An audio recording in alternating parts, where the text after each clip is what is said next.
Halo semuanya, selamat datang di channel Fitrairi. Selamat datang lagi di Evans Motor, tempat mobil-mobil impian berada. Dan di sebelah saya ini adalah Aston Martin yang paling baru, yaitu Aston Martin DB12 DB12, pengganti dari DB11. Sekarang sudah hadir di Evans Motor dan saya akan ajak Anda melihat betapa mobil ini memadukan antara teknologi dan seni secara luar biasa. Ini adalah review dari Aston Martin DB12.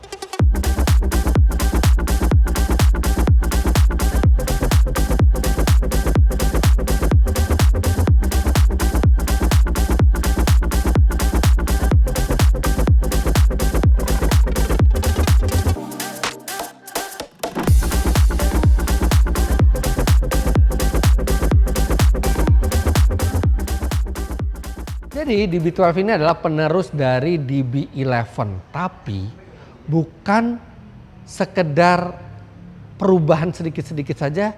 Perubahan yang dilakukan cukup banyak, namun perubahan yang banyak itu justru yang tidak begitu terlihat oleh mata. Kalau kita lihat dari luar, ini sepintas mirip dengan DB11, terutama lampu belakangnya yang sangat mirip. Tapi kalau kita perhatikan lebih detail, banyak sekali yang berbeda. Lampu ini keren sekali bentuknya. Ini juga brand new dengan DRL ini yang di atas ini.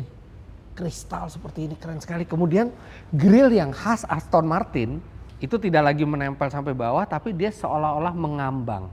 Jadi dia lebih pipih, lebih mengambang sehingga terlihat lebih modern. Kemudian dia juga sudah dilengkapi dengan fitur radar. Anda bisa lihat ini sonarnya, sensor sonarnya untuk adaptive cruise control. Serta secara bodi walaupun bentuknya itu mirip, tapi dia lebih lebar. Lebih lebar kira-kira 20 mm. Ya, tapi memang begitulah Aston Martin. Aston Martin itu penuh dengan heritage, penuh dengan sejarah yang kuat. Bahkan Aston Martin ini juga diasosiasikan sebagai salah satu Bond car, mobilnya James Bond. Jadi perubahan yang mereka lakukan tidak bisa terlalu drastis. Jadi kalau dilihat dari DB11 mirip, dan mungkin perubahan yang paling besar itu adalah ketika DB9 berubah jadi DB11 itu cukup drastis, tapi tetap Anda nggak perlu dikasih logonya, Anda sudah tahu bahwa ini adalah sebuah Aston Martin karena kekhasan dari desainnya. Dan bicara logo, Aston Martin DB12 ini adalah Aston Martin pertama yang mengadopsi logo baru Aston Martin. Sebelumnya logonya seperti ini. Loh, kok sama? Iya, memang sangat mirip, tapi ada sedikit perbedaan warna hijaunya serta font Aston Martinnya ini berbeda dari sebelumnya. Jadi hanya revisi kecil, dan ini adalah pertama kalinya Aston Martin menempatkan di mobil mereka. Vantage saja belum, tapi yang di DB12 ini sudah ditempatkan. Kemudian mobil boleh sepintas terlihat mirip dengan DB11, tapi lihat bannya. Ini bannya berukuran 275/35 R21 di depan, dan di belakang itu bahkan sampai 325 mm. Tapi bukan ukurannya yang bikin ban ini spesial. Anda lihat di samping merek bannya, ini ada huruf AML. Jadi ini adalah ban yang bespoke, yang dibuat khusus untuk Aston Martin DB12. Dan itu menunjukkan keseriusan engineer-nya membuat mobil ini, sampai-sampai ban pun tidak memakai yang ada di pasaran, tapi memakai yang khusus dibuat untuk mobil ini. Wow. Nah, Anda bisa lihat kap mesinnya berbeda dibanding sebelumnya. Kalau yang sebelumnya tuh benar-benar sampai samping ya, sampai spakbor itu keangkat, tapi ini sekarang lebih normal dan dia juga dilengkapi dengan pegas, jadi nggak butuh effort. Nah, perubahan terbesar di DB12 dibandingkan DB11 adalah mesinnya yang tidak lagi menyediakan varian V12. Yang mana sebenarnya agak ironis. Namanya udah 12, DB12, tapi justru V12-nya dihilangkan. Tapi jangan kecewa dulu. Karena yang sekarang dilanjutkan adalah mesin V8 4000 cc twin turbo. Ini sebenarnya buatan Mercedes AMG mesin ini. Di model sebelumnya tenaganya adalah 530 HP di model DB11. Dan DB11 yang V12 5200 cc V12 itu tenaganya 630 HP. Nah, itu semua tenaga dikalahkan oleh mesin baru ini. Jadi mesin 4000 cc V8 twin turbo dari Mercedes AMG ini memiliki turbo yang lebih besar. Kemudian memiliki sistem engine management yang baru serta banyak komponen kecil-kecil yang diubah, dioptimalkan dari mesin ini sehingga sekarang tenaganya menjadi 671 HP. Bahkan lebih besar dibandingkan mesin V12 turbo yang ada di DB11. Jadi walaupun hilang tapi membuat tenaga yang lebih besar. Torsinya 800 Nm. Akselerasinya 0 sampai 100 km per jam tuntas dalam 3,6 detik. Top speednya 325 km per jam. Wow, padahal ini bukan sebuah supercar. Ini adalah sebuah sports car atau GT car, Grand Touring car. Kalau Aston Martin menyebutnya ini sebagai mobil sport GT. Jadi mobil Grand Touring yang lebih sporty ya. Mesinnya 671 HP dan tenaga tersebut disalurkan ke roda belakang lewat transmisi ZF 8 speed yang juga transmisi itu diprogram oleh Aston Martin supaya karakternya itu tidak sama seperti transmisi ZF yang digunakan merek-merek Eropa lainnya. Jadi benar-benar dibuat spesifik supaya terasa seperti sebuah Aston Martin. Kemudian di sini ada strut bar dan membuat rigiditas dari mobil ini bertambah, padahal dibandingkan DB11, mobil ini secara bodi itu juga sudah 7% lebih rigid untuk pengendalian yang lebih baik. Kita lihat bagasinya. Ya, namanya mobil seperti ini pasti bagasi nggak terlalu besar, kecil sekali, hanya cukup satu koper medium kayaknya ya. Tapi yang unik bagasinya, lihat modelnya seperti grill depannya. Seperti grill Aston Martin di depannya. Dan ya nggak banyak yang bisa Anda masukkan ke bagian belakang sini. Serta satu lagi, tidak ada tombol untuk membuka bagasi di belakang sini. Oh, tapi dia ada vakum ya, jadi dia bisa narik. Jadi tidak ada tombol nih, Anda nggak bisa datang ke sini langsung pencet tombol, tuh nggak ada. Cuman bisa dari tombol di pintu atau tombol di remote. Di bagian belakang walaupun bentuk lampunya sama, tapi sebenarnya ini lampu yang berbeda, keren sekali bentuknya. Serta kalau sebelumnya hanya ada logo Aston Martin di belakang, sekarang ditambahkan Aston Martin. Nggak tahu ya, kalau ini preferensi pribadi ya, banyak yang suka karena semua trennya seperti itu. Bahkan Tesla pun sekarang pasang Tesla, Land Rover ya pasang Range Rover, dan sekarang Aston Martin. Tapi kalau buat saya pribadi, saya lebih senang kalau Aston Martinnya ini nggak ada, benar-benar cuma logonya aja. Karena logonya sudah kuat. Aston Martin ini benar-benar mobil yang image-nya sangat kuat. Nah, Aston Martin yang dimasukkan oleh Evans Motor ini sudah melalui proses pemilihan option. Jadi option itu memang dipilih ketika kita membeli sebuah Aston Martin, dan ini yang dipilih keren sekali. Mereka tidak memilih option yang terlalu racing seperti brake caliper yang warnanya merah. Justru di sini brake calipernya itu warnanya gold matte. Kemudian warnanya juga ini onyx black namanya. Jadi ada kesan klasiknya, ada kesan elegannya. Tapi kemudian ditambahkan dengan panel serat karbon ini. Serat karbonnya dari mulai front lip, kemudian di sini di insang sampingnya sini, kemudian di spion, kemudian sampai ke bagian belakang Ini di atap, samping atap ini juga, dan ini tidak murah. Dengan pajak Indonesia, option karbon seperti ini harganya mungkin bisa menyentuh di atas 700 juta rupiah hanya untuk option karbonnya saja ini. Nah, mobil ini tadi sudah lebih lebar ya, lebih lebar 20 mm dibandingkan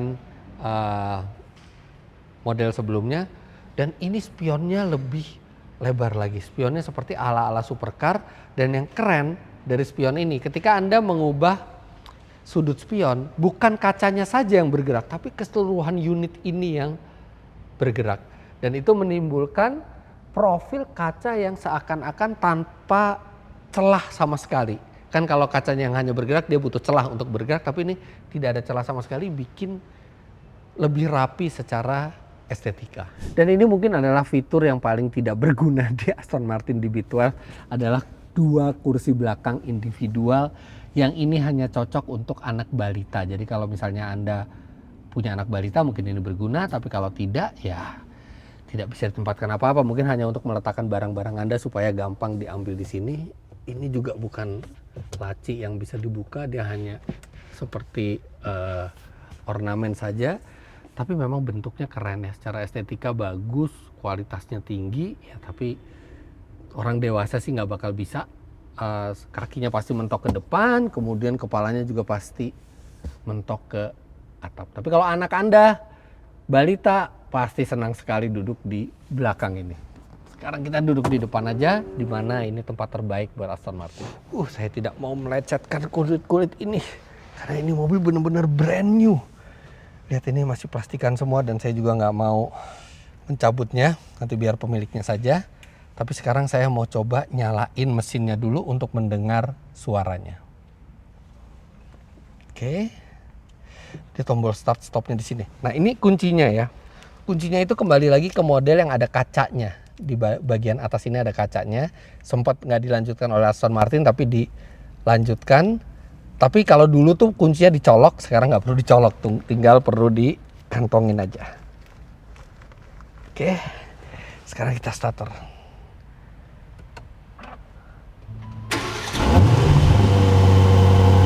Terdengar suara raungan V8-nya ya. Suaranya tuh lebih nyaring, bukan lebih tinggi frekuensinya dibandingkan ketika mesin ini dipasang di sebuah Mercy AMG. Oke, dan di sini ada tombol untuk suara knalpot. Suaranya berwibawa. Bukan nyaring, tapi ini suara yang dewasa. Suara yang sedikit teredam, tapi tetap memperlihatkan kemonsteran dari mesinnya. Seperti gentle monster gitu ya. Nggak terlalu berisik, tapi sangat berkarakter dan sangat berwibawa. Dan ini nggak ada ini ya, nggak ada rev soft limiter, jadi bisa.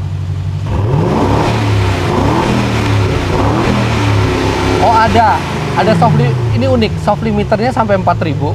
Tapi ketika kita ngegas dia mengizinkan sampai 5000 sebelum balik ke 4000 lagi, dan cukuplah ngegas sampai 5000 tuh. Ini kalau kena beban pas lagi jalan pasti suaranya lebih eksotis lagi. Kita tutup dulu pintunya. Nah, ini uniknya pintunya Aston Martin itu, dan ini khasnya, dia membukanya ke atas. Mereka menyebutnya sebagai swan door.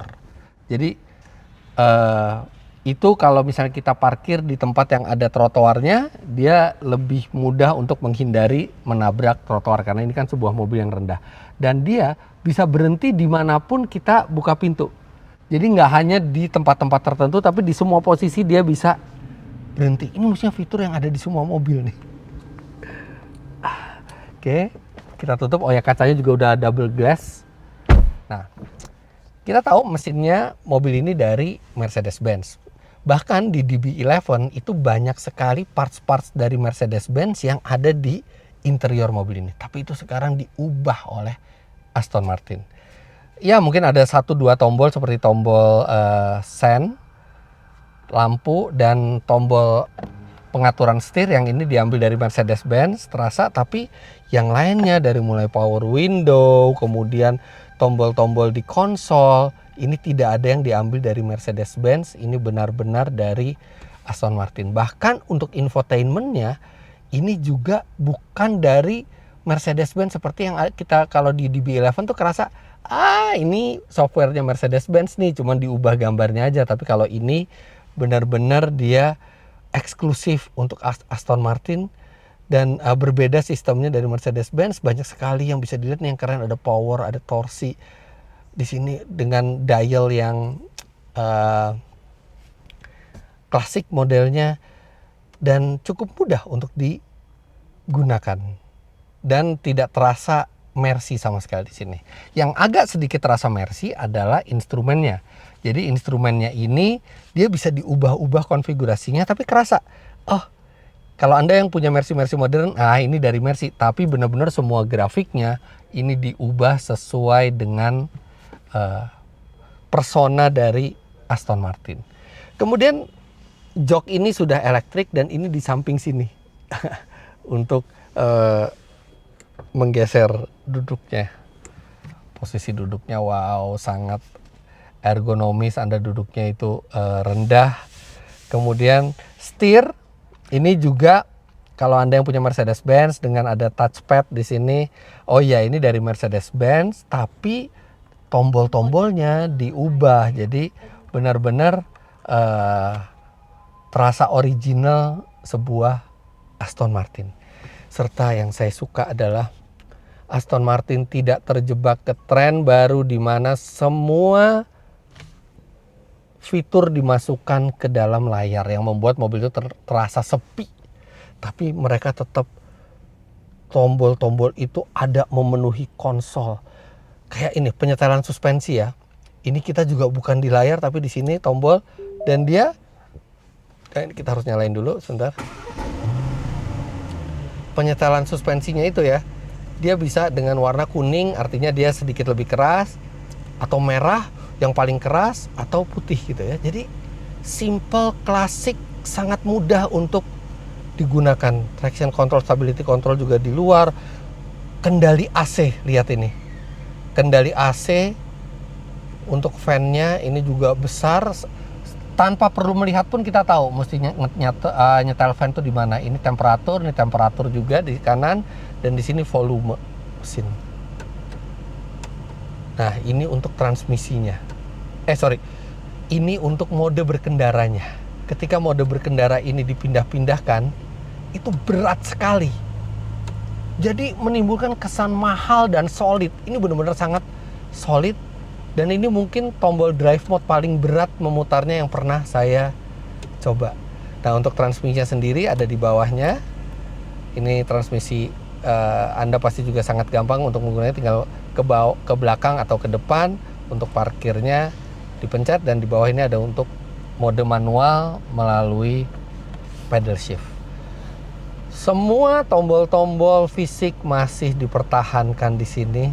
Jadi ini membuat Anda tidak usah pusing mencari fitur di dalam layar dan Anda bisa fokus ke berkendara. Dan ini membuat Anda itu merasa seperti driver sejati ketika Anda naik mobil dengan tombol-tombol fisik yang banyak seperti ini. Dan rasanya tren semua dimasukkan ke layar itu kayaknya nggak akan bertahan lama. Karena banyak komplain dari konsumen, bahkan VW itu sudah bilang ke depannya mereka akan mengembalikan tombol-tombol fisik keluar dari layar. Karena mereka membuat mobil, bukan membuat handphone katanya. Dan saya rasa Aston Martin tetap berada di jalan yang benar, tidak terjebak oleh tren yang merepotkan itu. Nah, di sini ada ruang penyimpanan kecil, ada 2 buah cup holders, dan ada 2 buah USB-C slot. Dia sudah bisa Apple CarPlay juga. Serta mobil ini juga menurut pihak Evans Motor, navigasinya tinggal di bawah sedikit, mestinya bisa untuk Indonesia ya. Karena ini mobil juga mobil untuk region Asia. Di sini ada ada laci yang benar-benar kecil, nggak bisa buat barang yang medium aja nggak bisa, mungkin cuma kertas-kertas saja atau buku manual atau buku servis di sini. Kemudian di sini ada emblemnya keren, DB12 hand built in Great Britain. Dan emblemnya bukan hanya di sini tapi juga ada di mesin, hand built by siapa gitu orangnya, dan itu orang yang bekerja di pabrik Aston Martin di Inggris. Jadi walaupun mesinnya itu Mercy, tapi disupervisi lagi oleh orang Inggris, dan mereka tulisannya di mesin juga sama, hand built in Great Britain, dan ada nama orang yang bertanggung jawab ke mesin itu, bukan orang Jerman tapi pekerja di Inggris. Aduh, ini atapnya soft. Biasanya kan kalau soft panel cuman di interior, nih yang pasti soft lah semuanya. Dan ini ada carbon fiber juga di interiornya, ini dry carbon di interiornya. Ini mahal-mahal sekali optionnya. Kemudian ini atapnya juga soft panel. Ini benar-benar perpaduan seni yang berselera tinggi dengan teknologi yang tinggi pula. Dan Aston Martin itu bukan untuk boy racer. Aston Martin itu untuk gentleman, selevel James Bond lah. Ada rasa keningratannya, ada rasa kelasnya di Aston Martin itu, yang mungkin berbeda ketika Anda beli McLaren, Ferrari, atau Lamborghini. Ya mereka supercar kenceng, tapi ini punya historical kuat sebagai mobil yang digunakan oleh English gentleman. Di atasnya Jaguar. Mungkin di mobil yang biasa-biasa itu saya bawa Jack gitu. Kalau ini kan I'm driving an Aston. Itu benar-benar susah disaingi ya. Rasa gentleman-nya itu dari sebuah Aston Martin. Ini bukan cuma mobil yang kencang, bukan mobil untuk lap time di sirkuit, walaupun pasti lap time-nya kencang, tapi ini mobil yang menunjukkan kelas Anda dan menunjukkan bahwa Anda mengapresiasi seni selain juga teknologi serta kemewahan yang berkelas di dalam. Dan ini Inggris sekali ya, apalagi Evans Motor juga memilih interiornya warna hitam dan coklat, jadi ada kesan aristokrat, kesan ningratnya tuh kental sekali di mobil ini. Bukan mobil yang hanya dibeli untuk kecepatannya, tapi mobil yang dibeli juga untuk rasa di hatinya. Well, seperti saya bilang, mungkin Aston Martin ini tidak se-eksotis supercar, tapi memang mobil ini dibuat untuk menyaingi sebuah Porsche. Mungkin dengan speknya ini lawannya adalah Porsche 911 Turbo S. Tapi ya Porsche dia punya karismanya sendiri. Dan dari beragam karisma yang dimiliki oleh Porsche, bukan karisma sebagai sebuah gentleman's sport GT seperti yang dimiliki oleh Aston Martin. Ini adalah mobil yang teknologinya tinggi, dengan nilai seni yang sangat berkelas, dan seakan-akan hanya bisa dibeli oleh orang-orang atau gentleman yang berkelas juga. Dan Anda yang ingin mencari tahu lebih banyak mengenai mobil ini, silahkan datang ke showroom baru Evans Motor yang super keren dan super nyaman ini di Jalan Sultan Iskandar Muda, Arteri Pondok Indah, Jakarta. Atau Anda juga bisa DM ke Instagram @evansmotorofficial. Jadi begitu saja video kali ini. Terima kasih banyak Anda sudah menyaksikan. Jangan lupa Anda klik like bila menyukai video ini, komentar di bawah, dan subscribe ke channel Fitra Eri jika Anda belum. Follow Instagram saya @fitra.eri dan juga Evans Motor di sini. Sampai jumpa di video selanjutnya. Bye-bye.